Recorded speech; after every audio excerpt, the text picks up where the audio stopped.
Hello everyone and welcome back to Milo Farms.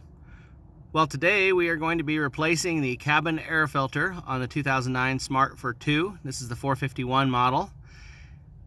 And as you can see under the driver's compartment right here where the driver would sit, the gas and the brake pedal, right behind here, right there, is a little panel. We are going to go ahead and take that off and remove the cabin air filter. To do that, there is a tab right up here at the top that you pull with your finger right there, and there's another one right at the bottom right there. You pull that and remove it.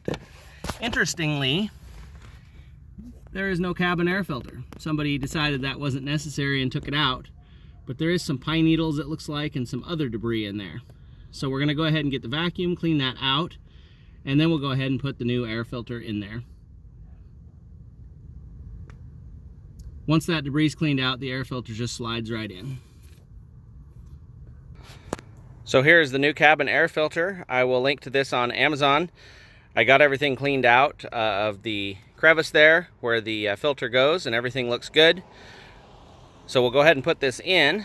As you can see, on the side right here is some arrows. And then underneath here, right there, is some arrows. Those arrows need to all be pointing the same direction. So you go ahead and slide that in. You have to finagle it around the pedals a little bit and go ahead and slide it in. There's the filter right there.